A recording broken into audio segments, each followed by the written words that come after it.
My name is Riley, and I was 7 years old when my brother Tommy was born. He came into this world too early. I remember pressing my nose against the glass, watching him lie there in that clear box with tubes and wires everywhere. That was the beginning of when everything changed. Mom switched to part-time work to spend more time with Tommy. She'd sit for hours in the rocking chair beside his incubator, just watching him breathe. Dad would rush to the hospital straight from work, not even stopping to say hello to me at home. When Tommy finally came home, things didn't get better, they got worse. Mom would jump at his smallest whimper, while I learned to take care of myself. I started making my own sandwiches for lunch because Mom was too busy feeding Tommy. I learned to tie my shoes and do my hair because no one had time to help me anymore. The first time I really understood how different things were was during my 8th birthday. Mom and Dad forgot about it completely. I sat at the kitchen table that morning, waiting for someone to say something, to bring out a cake, or even just wish me happy birthday. Instead, Mom was busy trying to get Tommy to eat his breakfast, and Dad was reading the newspaper. It wasn't until my teacher, Mrs. Roberts, called home that evening to wish me happy birthday that Mom remembered. She quickly threw together a small cake and gave me one of Tommy's old stuffed animals as a present, still with his name written on the tag. I learned to find comfort elsewhere, mainly at my Aunt Sarah's house. She was Dad's younger sister, and unlike my parents, she actually saw me. Her husband, Uncle Mark, and their daughter Emma became my real family in many ways. They lived just across town, and I started spending more and more time there. She'd take me shopping with Emma, buying us matching outfits and treating us exactly the same. One time, Mom saw me wearing a new dress Aunt Sarah had bought me. Her face twisted into something between anger and shame. "Sarah, you're spoiling her," she complained on the phone that evening. "We can't afford to keep up with your gifts." The truth was, they could afford plenty for Tommy. He got new toys almost every week, while I wore the same clothes until they literally fell apart. I remember one particular incident when I was 11 that still makes my blood boil when I think about it. My teacher pulled Mom aside after school one day. "Mrs. Anderson, I'm concerned about Riley," Ms. Thompson said quietly. "She's been wearing the same clothes for 2 months now. They're getting quite worn." Mom's face turned red. "Oh, those are just her favorite clothes," she lied smoothly. "She insists on wearing them. You know how children are." But when we got home, Mom's embarrassment turned to rage. She grabbed my arm so hard it left marks. "How dare you shame us like that?" she screamed, striking me across the face. "Do you want everyone to think we're bad parents?" I wanted to scream back that they were bad parents, at least to me. But I just stood there, holding my stinging cheek, watching as Tommy played with his brand new remote control car in the next room. By the time Tommy turned 8, I'd become more of a live-in maid than a daughter. Every morning started the same way: wake up early, make breakfast for everyone, pack Tommy's lunch, and clean up after them all. The dishes were always waiting for me when I got home from school, along with a list of other chores Mom had thought up during the day. One evening, after spending hours cooking dinner, doing laundry, and helping Tommy with his homework, I finally broke down. My hands were raw from scrubbing pots, and my back ached from standing all day. "Mom, I'm exhausted," I said, my voice cracking. "Can't someone else help with the housework?" Dad looked up from his phone just long enough to say, "You're 13 now, Riley. You're old enough to help around the house. That's what responsible adults do." "But Tommy doesn't have to do anything," I protested. "Tommy's still young," Mom snapped. "He needs time to be a child." I wanted to scream that I was still a child too, but what was the point? Instead, I found myself spending more and more time at Aunt Sarah's house. Their home became my sanctuary, a place where I could just be a kid. Emma was 5 years younger than me, but she became like the little sister I wished Tommy had been. We'd spend hours creating elaborate structures, something I never got to do at home because Tommy would always destroy anything I built. Sometimes I'd stay overnight, sleeping in their spare room that gradually accumulated some of my things: a toothbrush, some pajamas, a few books. My parents never called to check where I was. I don't think they even noticed I was gone most of the time. Uncle Mark became the father figure I desperately needed. He'd often find me doing homework at their kitchen table late into the evening. "You know, Riley," he said one night, helping me with my algebra, "your parents might not see it, but you've got a bright future ahead of you. You need to focus on your studies though. Get good grades, win those scholarships, because I hate to say it, but I don't think your parents are planning to help with college." His words hit hard, but they also gave me purpose. I threw myself into my studies with renewed determination. I joined the school's debate club, staying late after school 3 days a week to practice. I entered every academic competition I could find: science fairs, essay contests, math Olympics. I won first place in the regional debate championship, beating students from 15 other schools. The local newspaper even did a small write-up about it. When I showed the article to my parents at dinner, Mom glanced at it briefly and said, "That's nice, dear.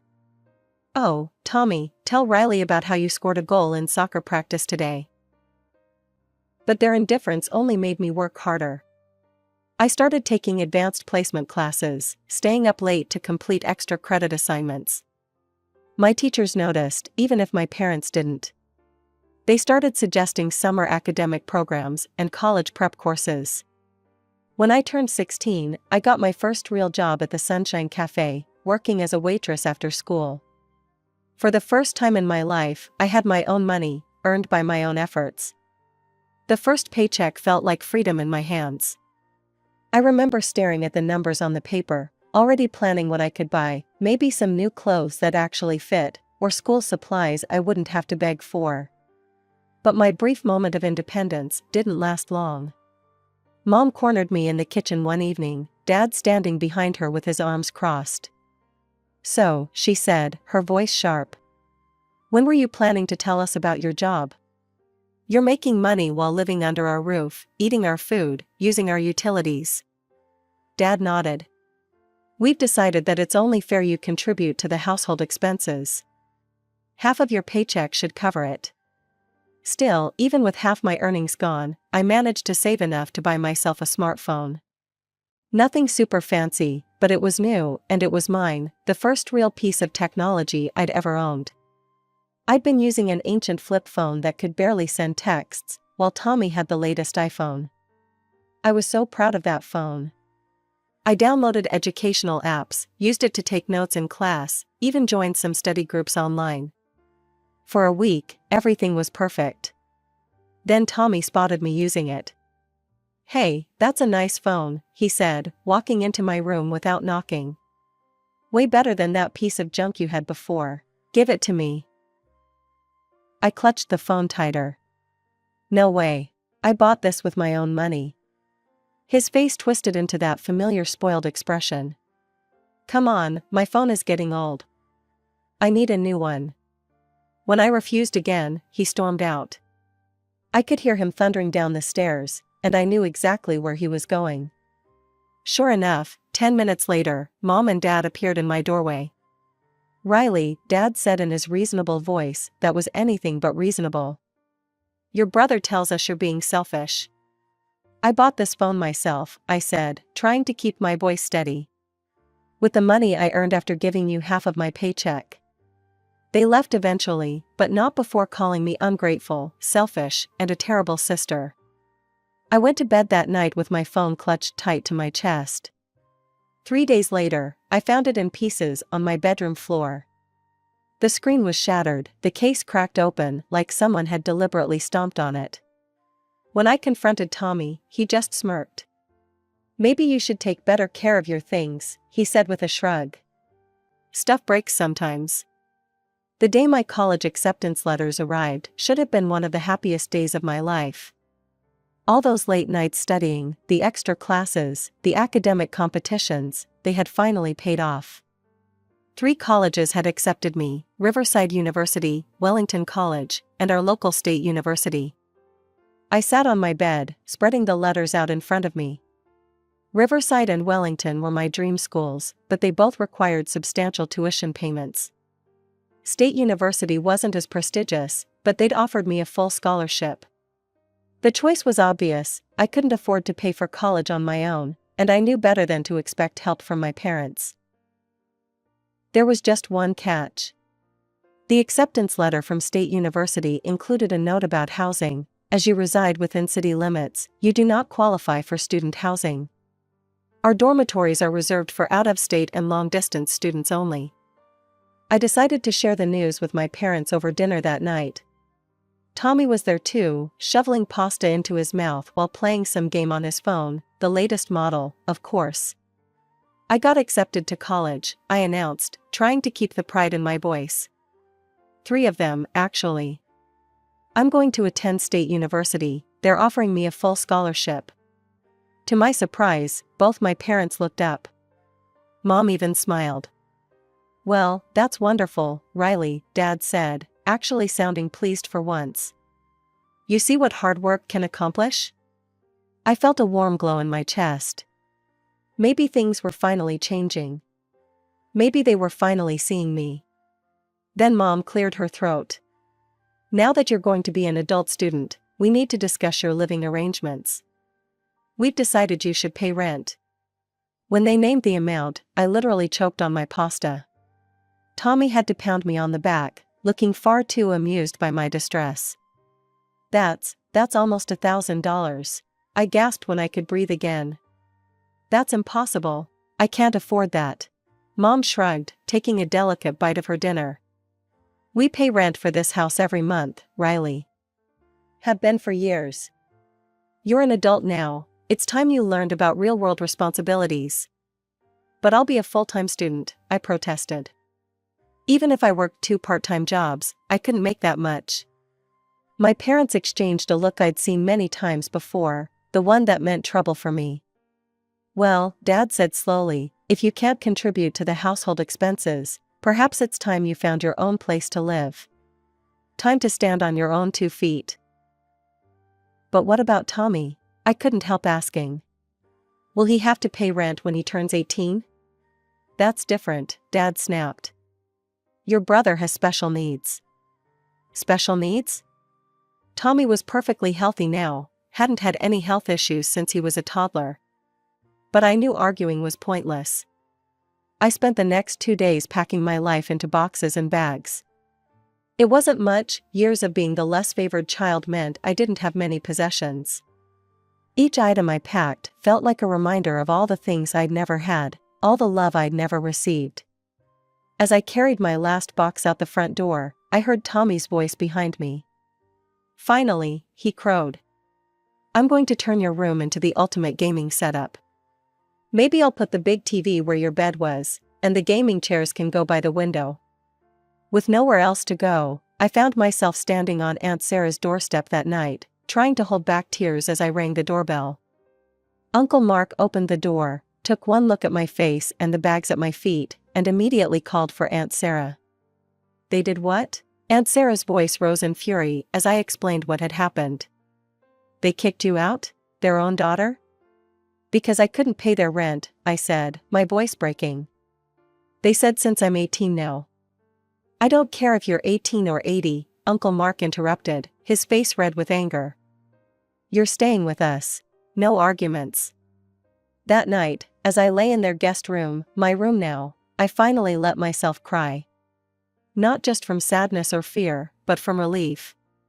For the first time in my life, I felt truly at home.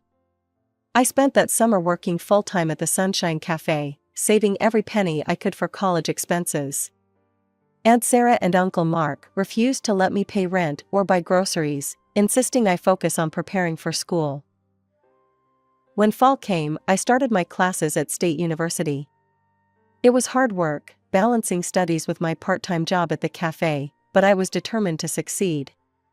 Aunt Sarah and Uncle Mark treated me exactly like they treated Emma, helping me with assignments, celebrating my achievements, even insisting I join them on their family vacation to the beach. It was strange, being treated as an equal member of the family.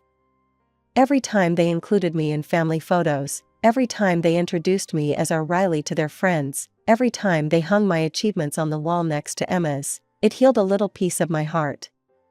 My parents and Tommy? they became strangers. Whenever we passed each other on the street, they would look right through me, as if I were invisible. It hurt at first, but gradually, I realized it hurt less than when they had been in my life. But Tommy couldn't leave well enough alone. One afternoon, during my shift at the cafe, he walked in with a group of his friends. I knew immediately from his smirk that this wasn't a coincidence. Well, he drawled loudly as I approached their table. "Look who it is, guys, my sister the waitress. Still serving coffee after college?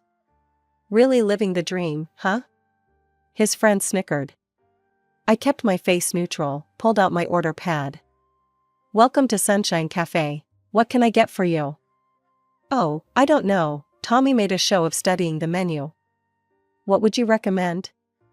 "I mean, you're the expert on cheap food, right?" More laughter from his friends. Tommy spent the next 20 minutes ordering and then sending back everything I brought, complaining that the coffee was too hot, then too cold, that his sandwich had too much mayo, then not enough. "Maybe if you'd studied something useful instead of just running away from home," he said loudly as I cleared their table, "you wouldn't be stuck in this dead-end job." I wanted to tell him that I wasn't stuck anywhere, that I was working here by choice while I pursued my real career goals. But I just kept clearing the table, remembering what Aunt Sarah always said: some people are so small inside that they can only feel big by making others feel small. After graduating college, I landed an entry-level position at Anderson and Mills Consulting. The salary wasn't amazing, but it was steady, and more importantly, it was a foot in the door. I threw myself into the work with the same determination that had gotten me through school. After my second paycheck, I found a small one-bedroom apartment across town. When I told Aunt Sarah and Uncle Mark I was moving out, they both got teary-eyed. "Are you sure you don't want to stay longer?" Aunt Sarah asked, helping me pack. "You know you're always welcome here." I hugged her tight. "I know, but it's time for me to stand on my own feet. Besides, I'll visit so often you'll get sick of me." And I kept that promise. Every Sunday dinner, every holiday, random weeknight visits, I made sure they knew they were still my family. Emma would come crash at my apartment for sister sleepovers when she needed a break from college life, and I'd help her with her assignments just like Uncle Mark had once helped me. Years passed, and I worked my way up the corporate ladder. Late nights, weekend projects, additional certifications, I did whatever it took. My dedication paid off. By the time I was 28, I'd been promoted to Senior Operations Director, managing a team of 30 people and earning more money than I'd ever dreamed possible. "I'm thinking of buying a house," I announced one Sunday over dinner at Aunt Sarah and Uncle Mark's. "Something with a nice yard, maybe even a pool." "That's wonderful," Aunt Sarah beamed. "Oh, that reminds me. I ran into your mother at the grocery store last week. I tried to tell her how well you're doing. I thought maybe after all these years." She shook her head. She cut me off before I could finish. Said she doesn't have a daughter and doesn't care what you're doing. The words hung in the air like poison. Uncle Mark reached over and squeezed my hand, but I wasn't sad. In fact, for the first time in years, I felt absolutely clear about what I needed to do. The next day, I called my friend Jennifer, who worked as a realtor. "Hey Jen, I need a favor. Can you find out who owns the house at 1247 Maple Street?" Jennifer called back with the owner's contact information. Mr. Peterson had owned the property for over 20 years, the entire time my family had been renting it. My hand shook slightly as I dialed his number. "Mr. Peterson? My name is Riley Anderson. I'm interested in buying your property on Maple Street. I'm prepared to offer 20% above market value. Cash deal, quick closing." 2 weeks later, I sat in a lawyer's office, signing the final paperwork. As I wrote my name on the last page, I couldn't help but smile. The house where I'd experienced so much pain was now mine. My parents and Tommy were still living there, completely unaware that their landlord had changed. I called Jennifer again the next day. "One more favor," I said. "Could you contact my parents as their real estate agent?" Tell them the house has a new owner who wants to inspect the property and discuss their lease. Just don't mention my name. Oh, I am going to enjoy this, Jennifer laughed. When do you want to do it? We set the date for the following Tuesday. I spent the morning reviewing the property documents, making sure everything was in perfect order. As I drove to my old house, my heart was pounding, but not from fear, from anticipation. The house looked exactly the same as when I'd left it 6 years ago. I rang the doorbell. Mom opened the door, and for a moment, we just stared at each other. Her face went from confusion to shock to anger in the span of seconds. Riley, what are you doing here? She demanded. Dad appeared behind her, and I could hear Tommy's heavy footsteps coming down the stairs. Get out, Dad snapped. We're waiting for someone important. The new owner of the house is coming to inspect the property. I smiled, reached into my briefcase, and pulled out the deed. Oh, he's already here. I bought the house 2 weeks ago. Would you like to see the documentation? The silence that followed was deafening. Tommy had reached the bottom of the stairs now, his mouth hanging open. That's impossible, Dad stammered.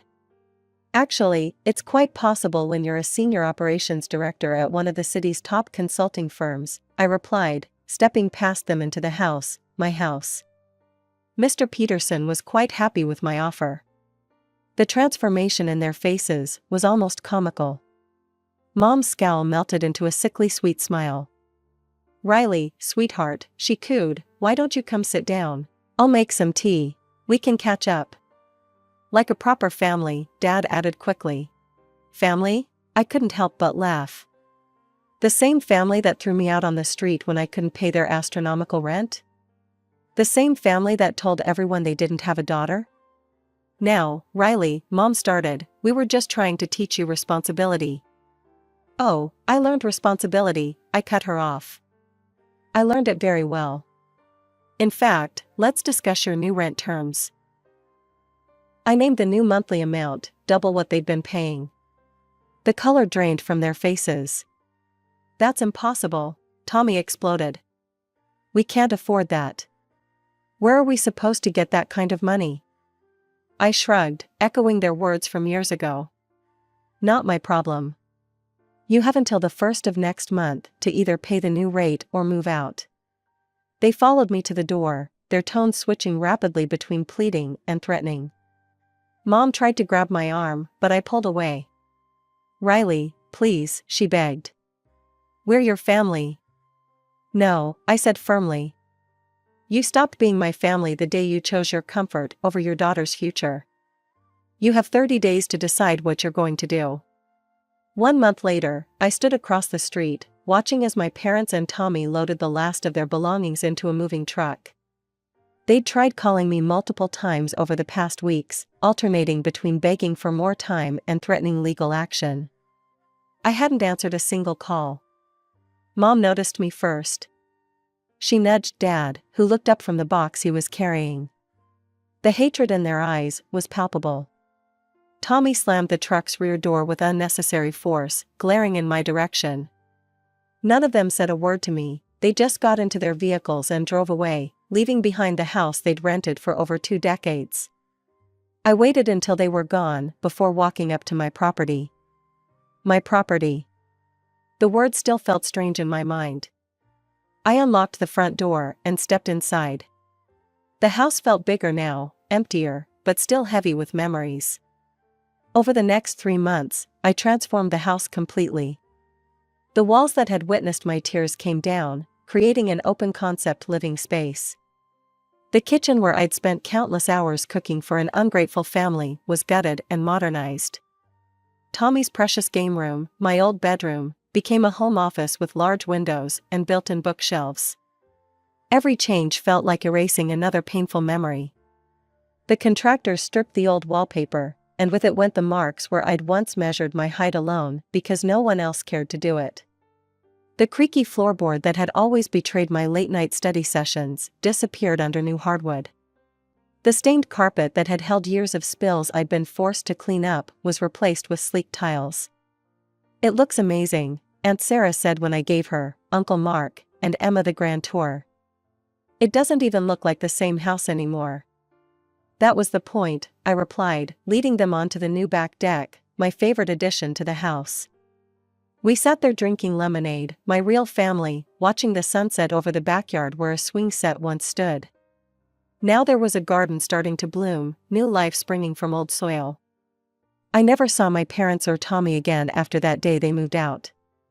Sometimes I heard snippets about them through the neighborhood grapevine. They'd moved to a small apartment across town. Tommy had finally moved out on his own when the reality of apartment living didn't suit him. But their lives weren't my concern anymore. My life was here, in this renovated house that no longer held ghosts, with Sunday dinners at Aunt Sarah and Uncle Mark's, movie nights with Emma, and holiday celebrations filled with genuine love and laughter. I had finally found what I'd been looking for all along, not revenge, not success, but the simple truth that family isn't about blood or obligation. It's about love, support, and choosing to be there for each other, no matter what.